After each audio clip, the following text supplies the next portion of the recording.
Hi there. This is the Houndware Bandwise Max 3-in-1 training kit with a wireless outdoor and indoor circular fence. Included in this kit are also 3 different modes that you can choose between training, fence, and forbidden modes. In training mode, you can use the device as a normal training kit where you can train your dogs via beep, vibration, or static. In the forbidden mode, or also known as forbidden zone mode, you can protect interior areas at home, maintaining home cleanliness and pet potty training, simply stopping them from entering specific zones that you don't want them to go into. In circular fence mode, you can create an invisible e-fence up to 36 meters in radius where you can enjoy peace of mind while your dog is playing in the yard. Inside the kit, you will receive, of course, the main power control module where you can control the entirety of the collar just here. We've also, of course, got the actual collar itself, which do come with 4 sets of prongs, both in the short and the long setting. And there we've also, of course, just got the removable silicone cover just on the bottom here that you actually use to charge the unit, which is just USB-C, by the way. That's the same case with the actual dog training module, so it does include just the one cord here. Along with that, we've also got a static tester that we have here, which also doubles up as a little wrench for the actual prongs themselves. And from there, we've got a little titanium stand, which is also metal-based. That can be, of course, where you house the actual main power control unit inside, so it doesn't change the range when you're having it, of course, controlling your dog. And just some prongs here, which are just ground stakes, to give you pup an idea, of course, where the boundary is set. We're just going to now go through a little bit of a setup on the actual unit itself. So step 1, of course, is just to grab your collar. You'll notice on the top here, there is a little LED light indicator, and that's how you can tell that it's turned on. On the bottom, you'll see just a simple on button here. So I'm just going to hold that down until you see that green light come up. It will continually flash every so often. Right now it's red, of course, which means that it's already ready for pairing mode. So I'm just going to put this one aside now, and all you need to do is press the on button here. Now we'll go into a bit more of an in-depth guide. Now we're going to go through, of course, just the actual setup of the fence unit itself. So we're going to go through, of course, the training, fence, and forbidden base modes that we talked about earlier.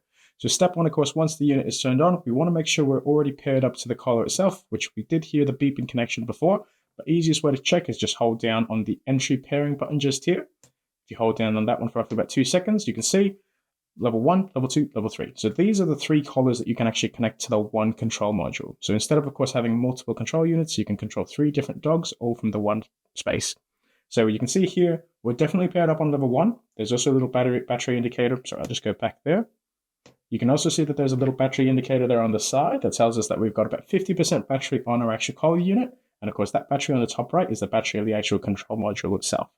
Now we're going to go into one of the modes here. We'll start off with training. So again, 3-in-1 unit. We can see that we can control sound, vibration, and static.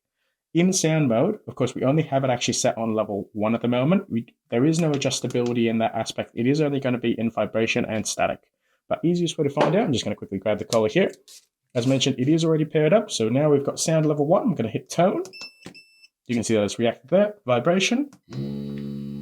And we've got, of course, the static, which you can't see, but we will test that out with the little static tester just later. Now, from there, we've also got, of course, the fence mode here. So this is, of course, just generating a field in which where your dogs cannot escape. So if I hit fence mode here, you can see right now, I've got the boundary set to about 11 feet. So the second this collar steps away, you'll see that will increase until it gets to about 11 feet. Then it will, of course, correct them. When the dog comes back, of course, into the frame, you can see that it's now zeroed out at 0 feet, and this can all be adjusted via the plus and minus sign here. You can see 12, 13, and it keeps going up until roughly about 35 meters or so. In the forbidden mode, I'm going to start by taking the collar away because it works opposite of the actual fence field. It stops your dog from going near the actual power control unit. So I'm going to press forbidden mode here, and you can see it's dog 1 here. You can also select all dog, of course, if you want to set it out. But right now, the forbidden area is set as 5 feet. If you hear that beeping there, I'm just going to quickly pull this collar back in.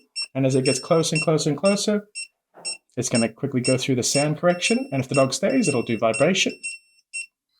And then static, just following right after this.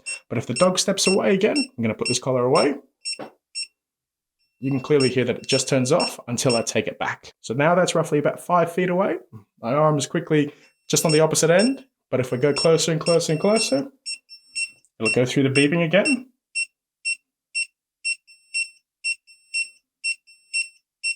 Followed with a vibration and then a static correction. That's pretty much everything there is to it. If you guys have any questions, please reach out at any time.